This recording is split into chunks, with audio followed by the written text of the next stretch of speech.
Uh, there she is. Yay. How are you? I'm good. How are you? I'm all right. It's summertime, baby. I know. I'm taking well advantage of it. Trying to at least. For me, it is the best. Yeah. So, hello and welcome to Change for the Better, the Power of Arts in Education, episode 21. I'm Stacy Tiro, a high school performing arts teacher for over 25 years. I've taught a lot of amazing people. Now that so many of my students are adults, they'll teach me how, through the lessons in my classroom, they have been changed for the better. Today's guest has become a very dear friend of mine over the years. As a teacher, there are often students who you get the sense are like your kind of person. You know, like if you met them, somewhere else in the world, you'd kind of like gravitate towards them. So this wonderful young woman was one of those people. And in high school, she was bright and personable, and she had this like smile as wide as Texas, as you can see right there. And she was just full of positivity and light. She immersed herself in the dance and the theater community in school. She took my classes in the dance studio, and then she joined Thespians in her sophomore year. So she was a 3-year gal, not a 4-year gal, but that's okay. We'll forgive her for that. So the plays and the musicals sort of became her required activities, like from that point forward. So she was in Fame with Kristen Santos, who was episode 7, and Pippin, who was also in Fame, Alex Dominy. He was in episode 20, and The Drowsy Chaperone with Tendrina Alexander, who was episode 10. So you could see there's a lot of crossover of the people who appear on Change for the Better. So she quickly became a leader in Thespians. She served on the board, and she was one of those kids who I knew as she was leaving that I would try and sort of keep track of her in the future. Happily, that came true. And we've kept in touch over the years. We enjoy an occasional brunch or breakfast or dinner whenever our schedules sort of converge. And we have a little date to keep up with each other. So she graduated in 2011, and then she went forward to SUNY Albany. She got her degree in psychology and sociology. And after college, she started working in a doctor's office. And then she realized that she had sort of aspirations and passions to go back to school for nursing. But of course, life does not run in a linear course, at least not in the way that we expect it should. Life has a way of making things a little bit more interesting. So she lived in the capital region up in Albany for about 10 or so years. And then she moved back to Rockland in 2020, the pandemic. But now she's sort of back on course in nursing school, pursuing that passion to become a healer. And she actually has a very healing personality. You'll kind of see this as we talk. And then to pay the bills, she works at Sephora and a little bit at a pole dance studio. So that's super exciting. To like keep the finances going and let her continue on her path to become a healer. So we're going to get started with the first question, which is, what is your name, the year that you graduated, and tell me a little bit more about what you do now. Well, my name is Bianca Pierre. I graduated in 2011. I currently am in nursing school at RCC. I also work at Sephora, and I work the front desk at a pole dancing studio because why not?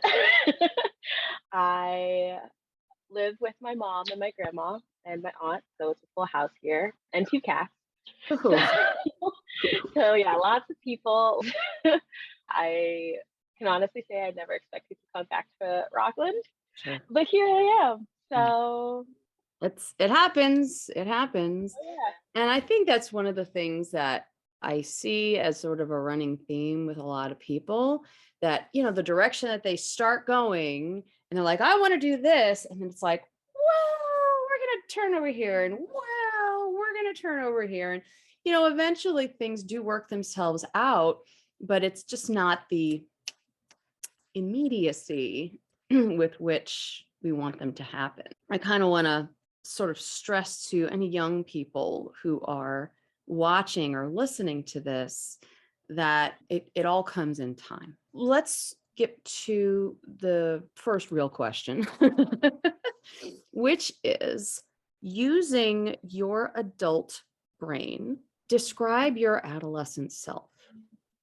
I was the type of kid that wanted everyone to be as smiley and as happy as I was. Like, I wanted to share a lot of the exuberance that I had, which ended up being a lot of kind of annoying to some people. But fine. But I wanted to share a lot of the happiness that I did feel, because I also had so much sadness. There was so much of that in my life growing up, that I relied heavily on my happy nature to kind of get me through. Without me like smiling through it, it would have been significantly more difficult for me to be where I am now. Right. I was a kid that had a lot of energy. I was kind of bouncing all over the place.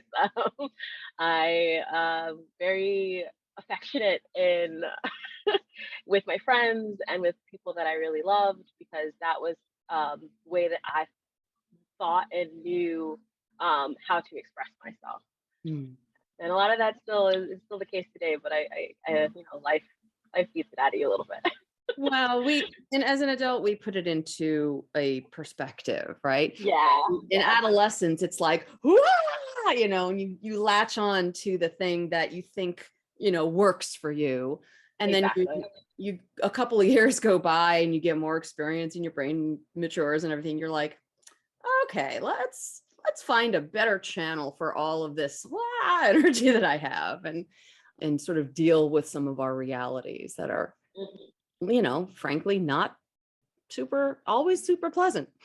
I'm glad that you acknowledged like that sort of both sides of yourself, because both things are always true.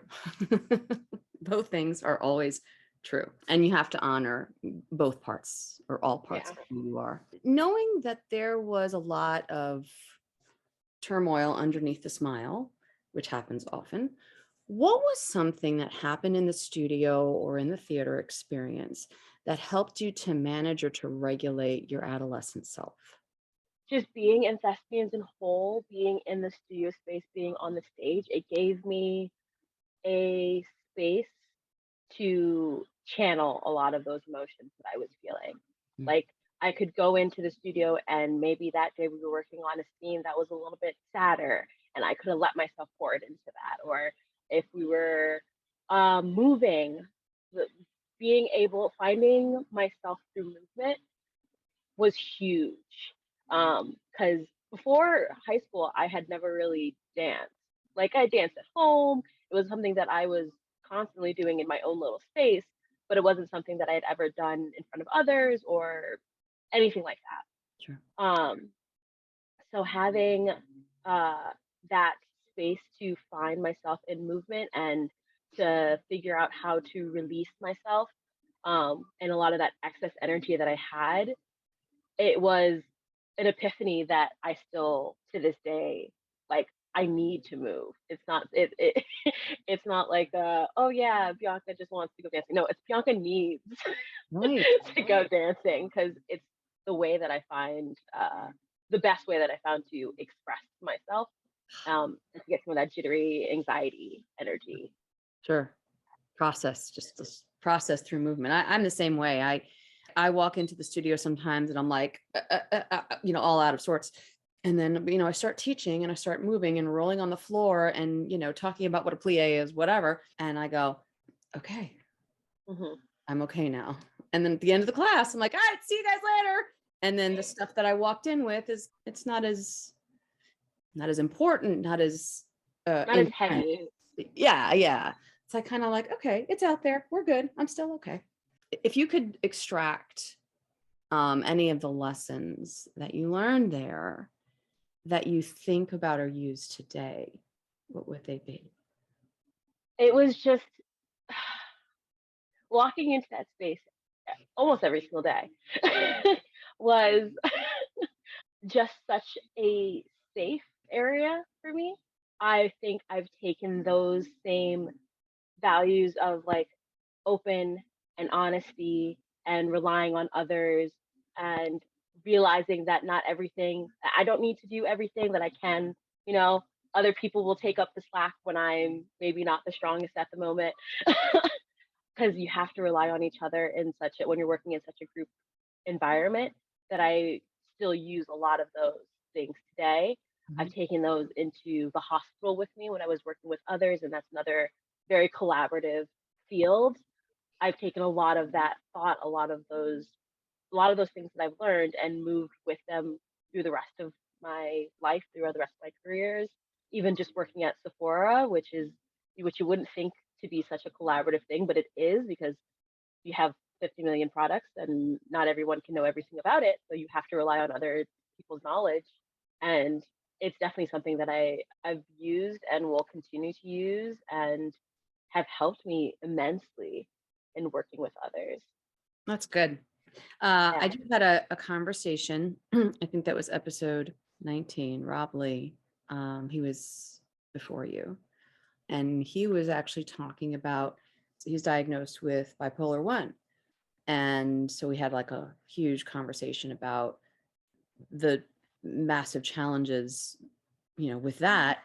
And then how Thespians like gave him that sense of community. And like that's exactly what you're talking about is, your community are the people who are there to support you and that you support and that you intermingle with. And that is part of what grounded him while he was going through all of that chaotic, mental stuff. And that seems to be the running theme. And I think just with, theater in general, especially student theater in general, that community of people coming together from all walks of life really do provide a lot of good lessons for kids to bring into their adulthood that they may not be able to pick up on their own. How do you think that you have changed since you graduated high school? I am a lot calmer in general, but particularly when it comes to my mental health and my mental well-being. High school, those last couple of years particularly were difficult. It was hard already going into it, and then it kind of got worse. Mm. That was when a lot of my mental issues started to blossom, and I started to find words for what was happening to me. And I developed very strong anxiety and panic disorder, and it became much bigger than I was ever expecting or anything that I had ever dealt with in the previously. Mhm. And I've learned so many different tools to get me through. I've gone to therapy. I've talked it out with therapists, with family, with friends. I'm much better at expressing myself than I used to be. I could talk a mile a minute and it would be literally about nothing. And now I think I am better at actually talking about things that are important to me, things that are better at expressing my emotions in a way that is healthy, not just like a dumping of emotions. Yeah, it's not a dumping of emotions. It's more regulated. You mentioned the talking mile a minute. That is the hallmark of adolescent expression. I see it in every single adolescent, including my own kids, who one is still an adolescent, one just technically left the adolescent field. And they're literally to the adult ear, like incomprehensible sometimes. They're like, blah, blah, blah. I'm like, you need to separate your words here Yeah. because I really don't know what you just said. And you're right that when they're talking that fast, you're right. It's just like this sort of barrage of stuff. it's just like what's coming to them in their head and just sending it right out into the air.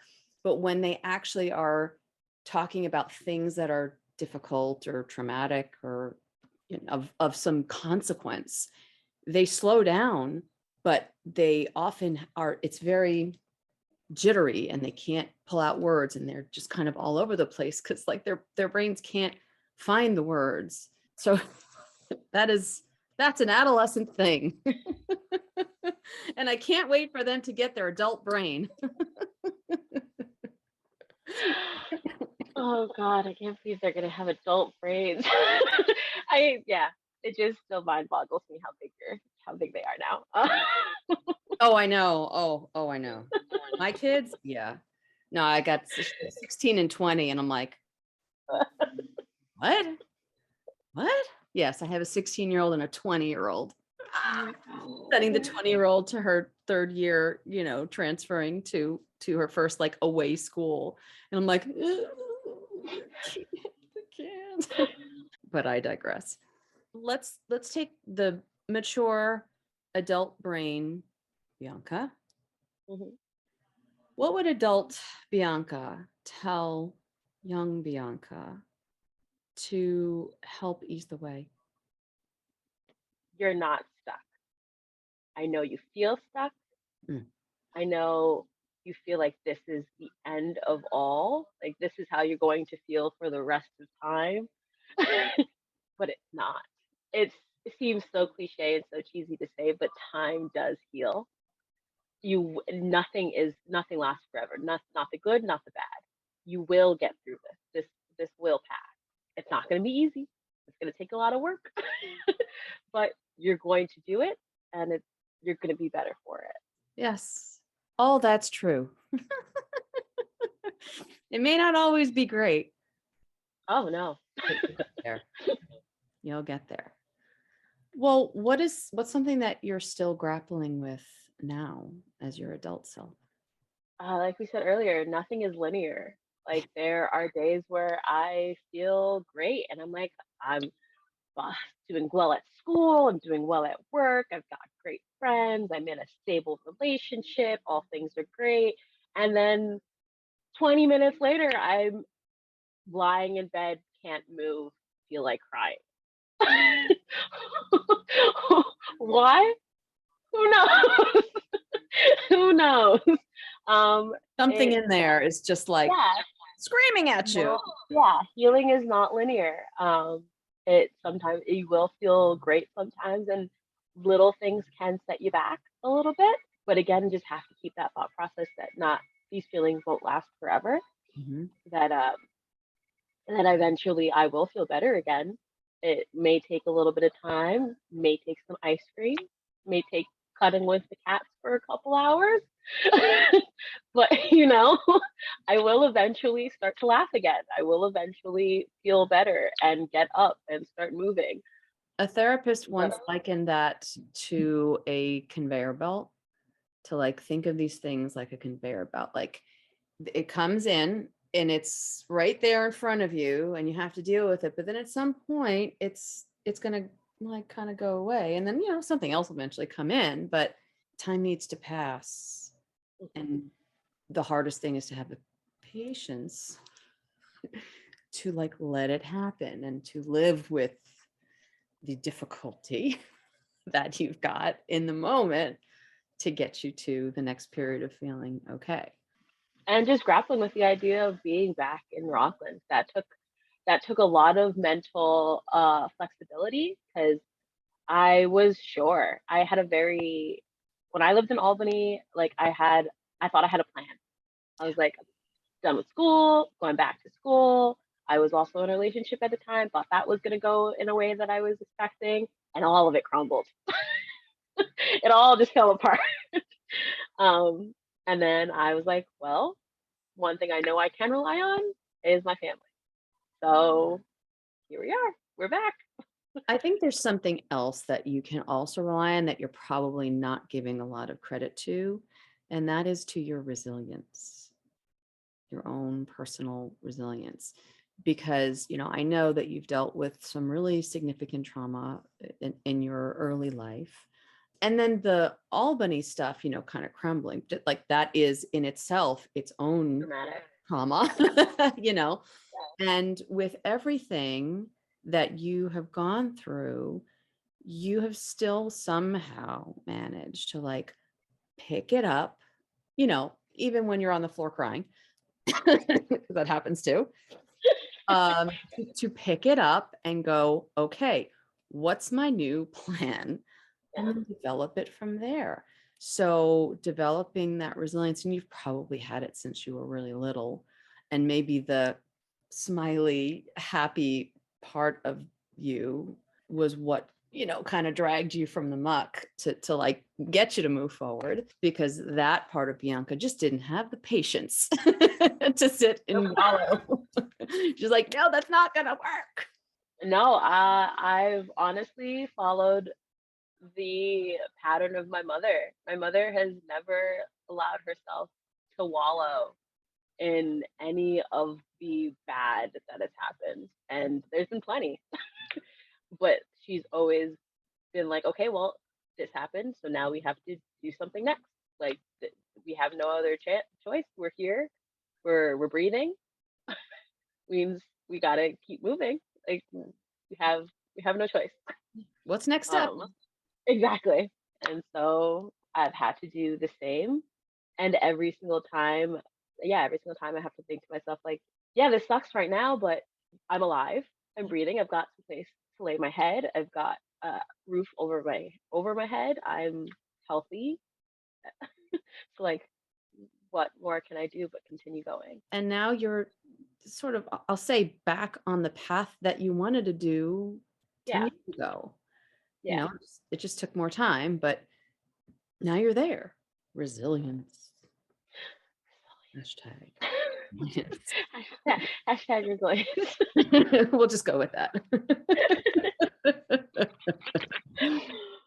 Tell me one thing that you miss about your high school self, and then one thing that's gotten better since you become an adult. I was way more fearless. Like I would I would say things and do things and wear things that I just couldn't fathom doing today.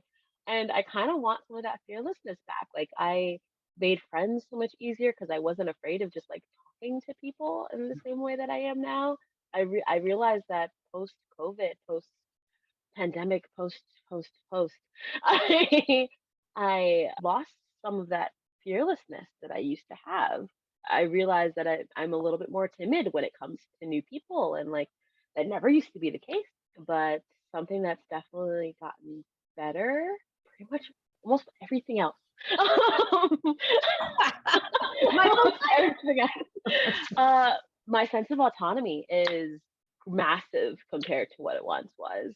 I come from a culture that is a bit more restrictive, a little, a little bit.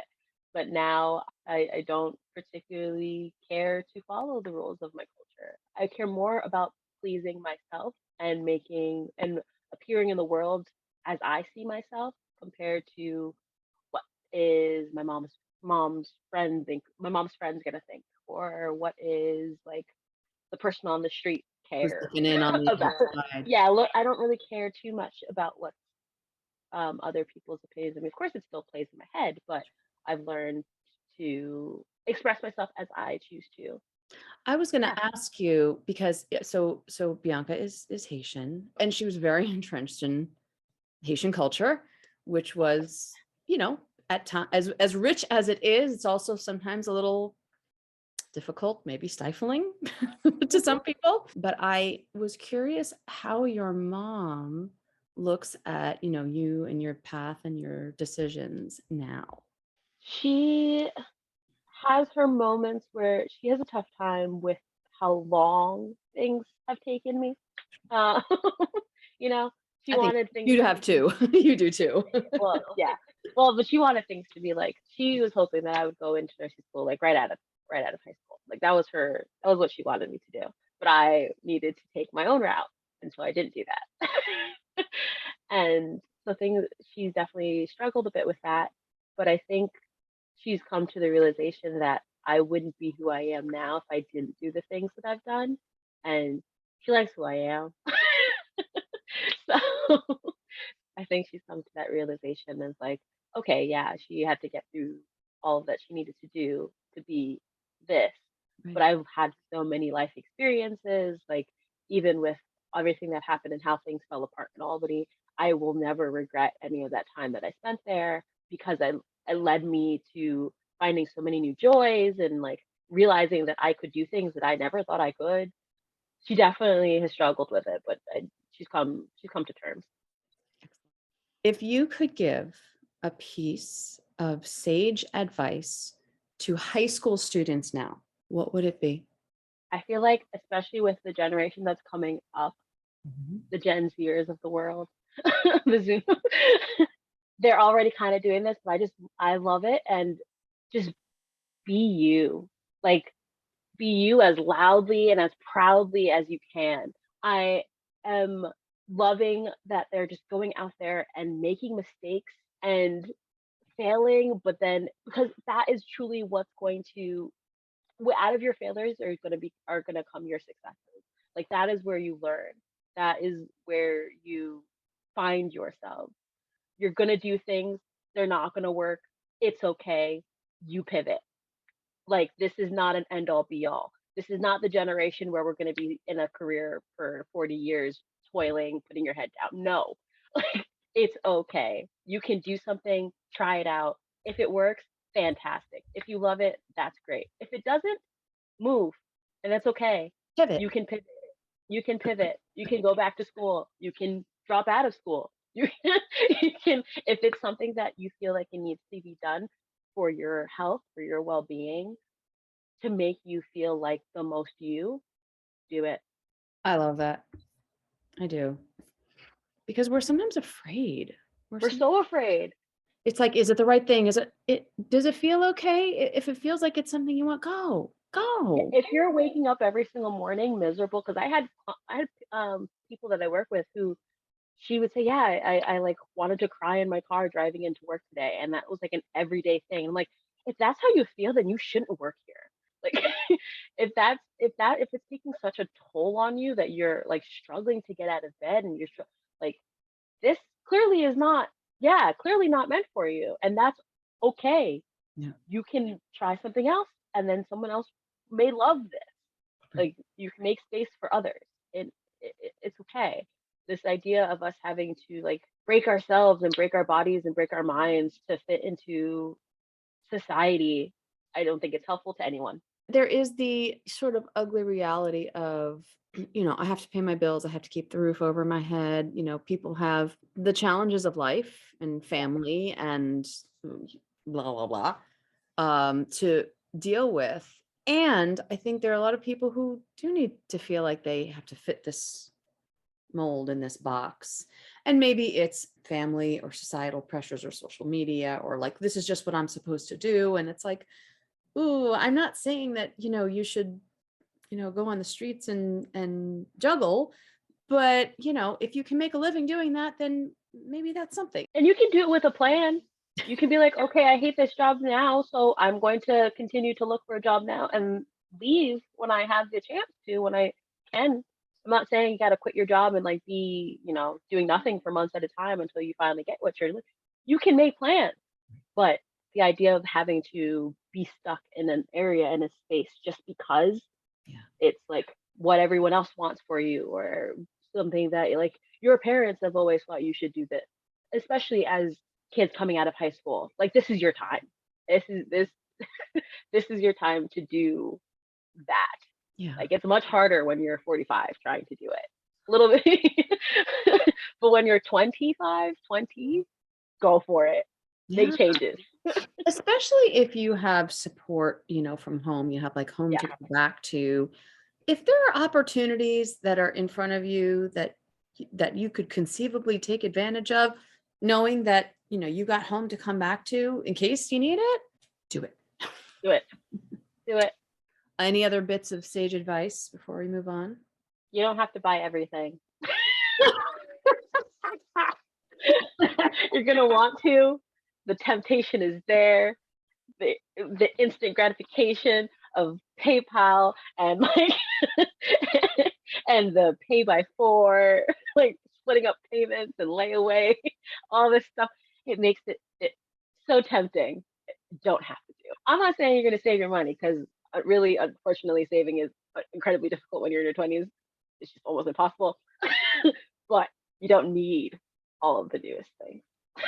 Is that why you work at Sephora, by the way? Well, actually, I started working at Sephora because of Isa Shano.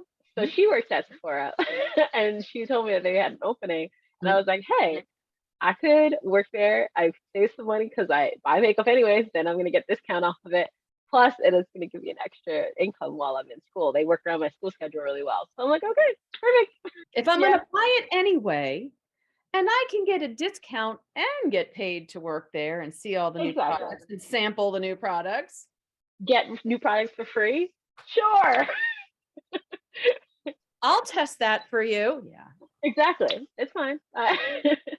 Yeah. It's working out well. Yeah. We are rounding out our time together. So now I want you to focus on Bianca now. What are 3 or so self-care practices that you do now to help center or regulate yourself? Biggest one is when I need to move, I move. If it means that I need to go to a park and just walk around for a little bit, I'm doing it. If I need to go dancing for a few hours, I will find a place. It's gonna happen. It's why I've kept up with working. Why I do the pole studio. I work there 1 day a week and I get paid in a full membership so that I can actually take classes there. Because otherwise, I wouldn't really be able to afford it. So I'm able to keep up with my activity level in that way. And if I start to get like that itchy feeling under my skin, like, yeah, you haven't moved yourself in a little bit, I do it. It truly alleviates so much of the anxiety that I feel. One of my biggest things is I'm a very creative person. Like right before we were doing this, I was crocheting. So I like to learn new things. So I've learned how to bend wire. I've learned how to crochet. I've learned how to make bracelets. I constantly pick up new hobbies to do to lets my brain kind of work in that way, and it just kind of focuses my attention to things. One of my biggest ones is probably my makeup and hair. I love it. I like to change my hair. I actually just took some braids out. I love to change my hair as often as I can. I love playing around with like colorful makeup and different looks. I'm not an artist in a way of like me sitting down and drawing on paper, but I can sit and paint my face a variety of colors for hours on end, and it just brings me great joy. I'm working on an episode now. So do you remember Sophia Carrillo? No, she was after you. She was only with us for like 2 years, but one of the things that she does too, and it reminded me of you, is that like when she gets home from work, she like does like all, and she's a very like, kind of clean face kind of person, right? She's very naturey and that kind of thing, but she loves doing her makeup. And so she gets home from work, she puts on a face of makeup of like all the stuff, like the stuff that you do, just all creative. And then she goes out to the store. Yeah. It's a great time to like walk around and just like see what people will either stare in abject of like, what is this person doing? Or it'll be like, oh my God, this is amazing. And it's great to kind of see the reaction of others. I would, especially during the pandemic, I'd have a full face of gems and purples and blues and greens, and I'd just be doing my laundry in the laundromat. Someday I want you to come over, bring all your makeup, and I want you to do a face on me. I would love that. I would love that. That would be so much fun. Dying to this summer. We're gonna have to do it, and I'm gonna post it. It'll be like, look what Bianca did for me. I'm ready. And we have to go, by the way, side note, we have to go to Rampo Reservation and sit by the waterfall. Oh, I would love that. That's probably like my third self-care thing is like nature. Being out in nature as much as I possibly can. I'm like not a big beach person because I don't like the ocean, but but I like just sitting out by the water. So lakes, rivers, creeks, anything like that is really, really good for me. I would say, have you ever been to Rampo Reservation? No, I haven't. I haven't really gone much down here because I lived up north for so long. So like I spent a lot of times in the Adirondacks and in the Catskills, but nothing down here. When we're done with this, we're making a date. Okay, perfect. And then Yeah. maybe when we finish, you'll do a face. Oh my God, I'm gonna start. My friend actually bought me this book. He's an artist, and he bought me this book that you can actually use your makeup on. Like the paper is textured, so you can plan out looks. So I'm gonna think about that and start planning out a look, so I can recreate it on your face. I love purple, by the way. Purple is like my bag. Oh, perfect! I have so much purple. Perfect. Oh, I can't wait. This is so exciting. Thank you, Bianca, for spending some time with me and Anytime. sharing all your stuff. I really appreciate that. Tune in next week for our next installment. Very exciting episode, by the way, of Change for the Better, the Power of Arts in Education.